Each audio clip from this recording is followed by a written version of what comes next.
ഇന്ന് ഞാൻ നിങ്ങളുമായി ചിന്തിക്കാനായിട്ട് ആഗ്രഹിക്കുന്നത് പുതിയ നിയമത്തിൽ വീഞ്ഞിന് ഉപയോഗിച്ചിരിക്കുന്ന ഗ്രീക്ക് പദമായ ഓയിനോസിൻ്റെ പല ഉപയോഗങ്ങളെക്കുറിച്ചാണ്. പുതിയ നിയമത്തിൽ വീഞ്ഞിനുള്ള പ്രാഥമിക ഗ്രീക്ക് പദമാണ് ഓയിനോസ്.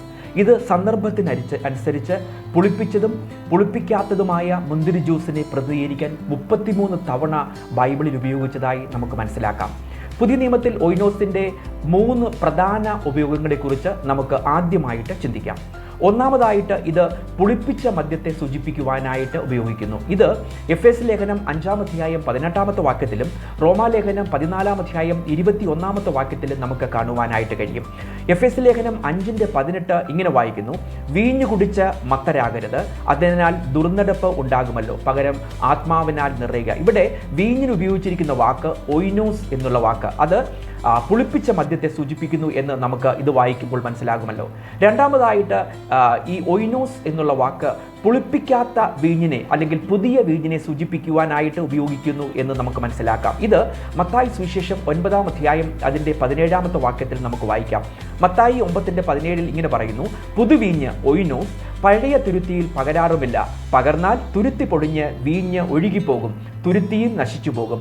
പുതുവീഞ്ഞ് അവിടെയും ഓയിനോസ് പുതിയ തുരുത്തിയിലേ പകർന്നു വയ്ക്കാറുള്ളൂ, അങ്ങനെ രണ്ടും ഭദ്രമായിരിക്കും. ഇവിടെ നമ്മൾ കാണുന്നത് യേശു കർത്താവ് പുളിപ്പിക്കാത്ത പുതിയ വീഞ്ഞിനെ സൂചിപ്പിക്കുവാനായിട്ട് ഓയിനോസ് എന്നുള്ള ഗ്രീക്ക് വാക്ക് ഉപയോഗിച്ചതായിട്ട് നമുക്ക് മനസ്സിലാക്കാം. മൂന്നാമതായിട്ട് ആവശ്യങ്ങൾക്കായിട്ടും ഈ ഓയിനോസ് എന്നുള്ള വാക്ക് ഉപയോഗിച്ചതായിട്ട് നമുക്ക് മനസ്സിലാക്കാം. ലൂക്കോസിന് സുവിശേഷം 10-ാം അധ്യായം 34-ാമത്തെ വാക്യം, 1 തിമോത്തി 5-ാം അധ്യായം 23-ാമത്തെ വാക്യം. പ്രത്യേകിച്ച് നമ്മൾ യേശു കർത്താവിൻ്റെ ഗുഡ് സമരിറ്റൻ, നല്ല ശമരിയക്കാരൻ, ആ ഒരു ഉപമയിൽ അവിടെ നമ്മൾ വായിക്കുന്നു: അവൻ അടുത്ത് ചെന്ന് എണ്ണയും വീഞ്ഞും, ദാറ്റ് മീൻസ് ഓയിനോസ്, പകർന്നു അവൻ്റെ മുറിവുകളെ കെട്ടി അവനെ തൻ്റെ വാഹനത്തിൽ കയറ്റി വഴിയമ്പലത്തിലേക്ക് കൊണ്ടുപോയി രക്ഷ ചെയ്തു. അവിടെ വീഞ്ഞിന് ഉപയോഗിച്ചിരിക്കുന്ന വാക്ക് ഓയിനോസ് എന്നുള്ളതാണ്. അത് ഒരു ആവശ്യങ്ങൾ എന്നുള്ള അർത്ഥത്തിൽ ഉപയോഗിച്ചതായിട്ട് നമുക്ക് മനസ്സിലാക്കുവാനായിട്ട് പറ്റും. ഇനി നമുക്ക് ഈ ഓയിനോസ് എന്ന വാക്കിൻ്റെ കുറച്ച് വിശാലമായ മറ്റ് ഉപയോഗങ്ങളിലേക്ക് നമുക്ക് പോകാം. ഒന്നാമതായിട്ട് ഈ ഒരു വാക്ക് ഒരു രൂപക അർത്ഥത്തിൽ ഉപയോഗിച്ചതായിട്ട് നമുക്ക് കാണുവാനായിട്ട് കഴിയും. ബൈബിളിലെ വെളിപ്പാട് പുസ്തകത്തിൽ ഓയിനോസ് ദൈവകോപത്തിൻ്റെ വീഞ്ഞിനെ പ്രതിനിധീകരിക്കുന്നു. വെളിപ്പാട് പുസ്തകം 14-ാം അധ്യായം 10-ാമത്തെ വാക്യം, 16-ാം അധ്യായം 19-ാമത്തെ വാക്യം. ഈ ഭാഗം നമ്മൾ വായിക്കുമ്പോൾ മനസ്സിലാക്കുന്നത് ഇത് കലർപ്പില്ലാത്ത, അതായത് ലയിപ്പിക്കാത്ത ശക്തിയേറിയ വീഞ്ഞിനെ സൂചിപ്പിക്കുവാനായിട്ട് ഉപയോഗിക്കുന്നു എന്ന് നമുക്ക് മനസ്സിലാക്കാം. എന്നാൽ ഇതൊരു സിംബോളിക്കാണ്. അത് ദൈവകോപത്തിൻ്റെ ആ ഒരു ആധിക്യത്തെ പ്രതികരിക്കുവാനായിട്ട് പുളിപ്പുള്ള അല്ലെങ്കിൽ ശക്തിയേറിയ വീഞ്ഞിനെ സൂചിപ്പിക്കുവാനായിട്ട് ഉപയോഗിക്കുന്നു. രണ്ടാമതായിട്ട് പുതിയ നിയമത്തിലേക്ക് നമ്മൾ വരുമ്പോൾ മുന്നറിയിപ്പുകൾ, ദൈവജനത്തെ വാൺ ചെയ്യാനായിട്ട് ഉപയോഗിക്കുന്ന ഭാഗം, പ്രത്യേകിച്ച് വീഞ്ഞുമായുള്ള ബന്ധത്തിൽ, അതിൻ്റെ ഉപയോഗങ്ങളുമായുള്ള ബന്ധത്തിൽ വാൺ ചെയ്യാനായിട്ട് ഉപയോഗിക്കുന്ന ഭാഗത്ത് ഓയിനോസ് എന്നുള്ള വാക്ക് ഉപയോഗിച്ചതായിട്ട് നമുക്ക് കാണാം. പ്രത്യേകിച്ചും അപ്പോസ്തലനായ പൗലോസ് ഈ വാക്ക് പല പ്രാവശ്യം ഉപയോഗിച്ചതായിട്ട് നമുക്ക് കാണാം. ഇവിടെ നമ്മൾ കാണുന്നു, വിശ്വാസികൾ അഥവാ വീണ്ടെടുക്കപ്പെട്ട ദൈവജനം അധിക വീഞ്ഞിന് അടിമപ്പെടരുത് എന്ന് പ്രസ്താവിക്കുന്നു. തീത്തോസ് 2-ാം അധ്യായം 3-ാമത്തെ വാക്യം, 1 തിമോത്തി 3-ാം അധ്യായം 8-ാമത്തെ വാക്യം. അതിൻ്റെ അർത്ഥം വിശ്വാസികൾ ശക്തിമത്തായ വീഞ്ഞിന് അടിമപ്പെടരുത് എന്ന് അവിടെ പറയുന്നതായിട്ട് കാണുവാനായിട്ട് കഴിയും. മൂന്നാമതായിട്ട് നമ്മൾ അതിൻ്റെ വിശാല അർത്ഥത്തിൽ നോക്കുമ്പോൾ ഗ്രീക്ക് പഴയ നിയമത്തിൽ അല്ലെങ്കിൽ സെപ്റ്റുവാജിൻ്റിൽ വീഞ്ഞിന് ഉപയോഗിച്ചിരിക്കുന്ന വാക്ക് എന്നുള്ളത് ഓയിനോസ് എന്നാണെന്ന് നമുക്ക് മനസ്സിലാക്കാനായിട്ട് പറ്റും. നിങ്ങൾക്കറിയാം, സെപ്റ്റുവാജിൻ്റ് എന്ന് പറയുന്നത്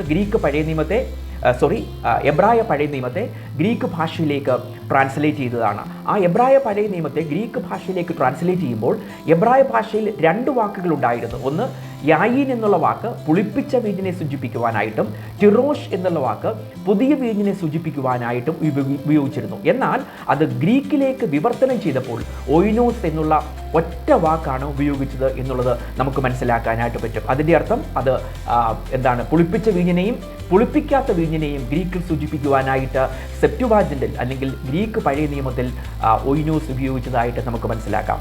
നമ്മൾ ഇത്രയും പറയുമ്പോൾ തീർച്ചയായിട്ടും നിങ്ങളുടെ മനസ്സിൽ യേശു കർത്താവിൻ്റെ അന്ത്യ അത്താഴ സമയത്ത് ലോർഡ് സപ്പറിൽ ഏത് വാക്കാണ് ഉപയോഗിച്ചത് എന്നുള്ള ചോദ്യം നിങ്ങളുടെ മുമ്പിലുണ്ട്. ഇവിടെ ഓയിനോസ് എന്നുള്ള പദം സുവിശേഷ എഴുത്തുകാർ മനഃപൂർവ്വം ഒഴിവാക്കിയിരിക്കുന്നത് നമുക്ക് മനസ്സിലാക്കാനായിട്ട് പറ്റും.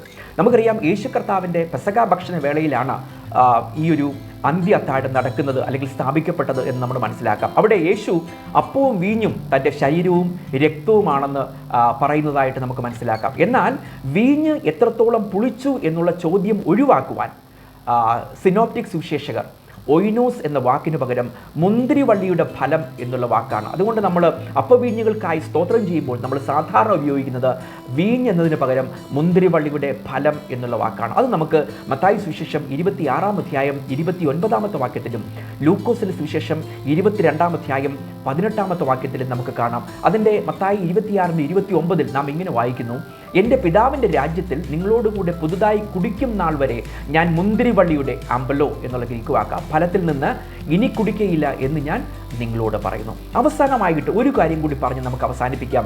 ഗലീലയിലെ കാനായിലെ അത്ഭുതം. ഗലീലയിലെ കാനായിൽ യേശു കർത്താവ് വെള്ളത്തെ വീഞ്ഞാക്കിയപ്പോൾ യേശു ലഹരിയുള്ള വീഞ്ഞാക്കി മാറ്റി എന്ന് നമുക്കൊരിക്കലും ഉറപ്പിച്ചു പറയാനായിട്ട് കഴിയില്ല. ഈ ഭാഗം യോഹന്നാൻ സുവിശേഷം 2-ാം അധ്യായം 1 മുതൽ 11 വരെയുള്ള വാക്യങ്ങൾ നമുക്ക് വായിക്കാം. എന്നാൽ അതോടൊപ്പം തന്നെ താഴെ പറയുന്ന തെളിവുകൾ ഒരിക്കലും നമുക്ക് അവഗണിക്കുവാനായിട്ട് കഴിയില്ല. അതുകൊണ്ട് ഞാൻ വിശ്വസിക്കുന്നു, യേശു കർത്താവ് വെള്ളത്തെ വീഞ്ഞാക്കിയപ്പോൾ അത് ലഹരിയില്ലാത്ത വീഞ്ഞായിരുന്നു. അതിന് 3 തെളിവുകൾ ഞാൻ നിങ്ങളുടെ മുമ്പിൽ വെക്കുവാനായിട്ട് ആഗ്രഹിക്കുന്നു. ഒന്നാമതായിട്ട് യേശുവും ശിഷ്യന്മാരും അവിടെ വീഞ്ഞ് കുടിച്ചുവെന്ന് ഒരു ഭാഗത്ത് പോലും സൂചിപ്പിക്കുന്നില്ല. അത് ഒരു പ്രധാനപ്പെട്ട കാര്യമാണ്. രണ്ടാമതായിട്ട് വിരുന്നിൻ്റെ ഭരണാധികാരിക്ക് ഇത് നല്ല വീഞ്ഞാണെന്ന് രുചിച്ചു നോക്കി പറയാനായിട്ട് കഴിഞ്ഞു. അത് അദ്ദേഹം ഈ വീഞ്ഞ് ഡിസ്ട്രിബ്യൂട്ട് ചെയ്തിട്ട് സമയം കഴിഞ്ഞുവെങ്കിലും അദ്ദേഹത്തിൻ്റെ ഭാഗത്ത് ലഹരി ഇല്ലായിരുന്നു എന്ന് ഇത് സൂചിപ്പിക്കുന്നു. മൂന്നാമതായിട്ട് യേശു കർത്താവ് വെള്ളം വീഞ്ഞാക്കി അത് അപ്പോൾ തന്നെയാണ് ഡിസ്ട്രിബ്യൂട്ട് ചെയ്യാനായിട്ട് കൊടുത്തത്. അതുകൊണ്ട് പുളിപ്പിക്കൽ നടക്കാനായിട്ട് ഒരു സമയം അതിന് കിട്ടിയിരുന്നില്ല എന്നുള്ളതും നമുക്ക് മനസ്സിലാക്കാനായിട്ട് കഴിയും. അതിൻ്റെ അർത്ഥം നമ്മൾ ഈ വീഡിയോയിലൂടെ കണ്ടത് ഒയിനോസ് എന്നുള്ള ഗ്രീക്ക് വാക്കിൻ്റെ വിവിധ തരം ഉപയോഗങ്ങളെക്കുറിച്ചാണ്. അത് പുളിപ്പുള്ള വീഞ്ഞിനെ സൂചിപ്പിക്കാനായിട്ട് ഉപയോഗിക്കുന്നു, പുളിപ്പില്ലാത്ത വീഞ്ഞിനെ സൂചിപ്പിക്കാനായിട്ട് ഉപയോഗിക്കുന്നു, ആവശ്യങ്ങൾക്കായുള്ള വീഞ്ഞിനെ സൂചിപ്പിക്കാനായിട്ട് ഉപയോഗിക്കുന്നു. അതുപോലെ തന്നെ വിശാല അർത്ഥത്തിൽ അതൊരു സിംബോളിക്കായിട്ട് ഉപയോഗിക്കുന്നതായിട്ട് നമുക്ക് കാണുവാനായിട്ട് കഴിയും. സെപ്റ്റുവാജന്റിൽ ഉപയോഗിക്കുന്നതായിട്ട് കാണാം. എന്നാൽ അന്ത്യ അത്താഴ സമയത്ത് മനഃപൂർവ്വമായിട്ട് ആ വാക്ക് ഒഴിവാക്കപ്പെടുന്നു എന്നുള്ളത് നമുക്ക് കാണാം. അതിൻ്റെ കാരണം എന്താണെന്ന് ചോദിച്ചാൽ ആ വീഞ്ഞ് എത്രമാത്രം പുളിപ്പിച്ചതായിരുന്നു എന്നുള്ള ചോദ്യം ഒഴിവാക്കുവാനായിട്ടായിരിക്കാം സിനോപ്റ്റിക് റൈറ്റേഴ്സ് ആ വാക്ക് തന്നെ ഉപയോഗിച്ചില്ല. അതിനു പകരം മുന്തിരിവള്ളിയുടെ ഫലമാണ്. അവസാനമായിട്ട് നമ്മൾ കണ്ടത് യേശു കർത്താവ് കാനായിലെ വെള്ളത്തെ വീഞ്ഞാക്കുമ്പോൾ അത് ലഹരിയുള്ള വീഞ്ഞായിരുന്നു എന്ന് പറയാനായിട്ട് കഴിയില്ല. പ്രധാനപ്പെട്ട 2 കാരണങ്ങൾ: ആ വീഞ്ഞിൻ്റെ ഭരണാധികാരി ലഹരി ബാധിച്ചിരുന്നില്ല, 2 ആ വീഞ്ഞ് പുളിച്ച് ലഹരി ഉള്ളതാകുവാനായിട്ടുള്ള സമയവും കിട്ടിയിരുന്നില്ല. ഇതിനാൽ ദൈവം നമ്മളെ അനുഗ്രഹിക്കട്ടെ. Thank you for watching.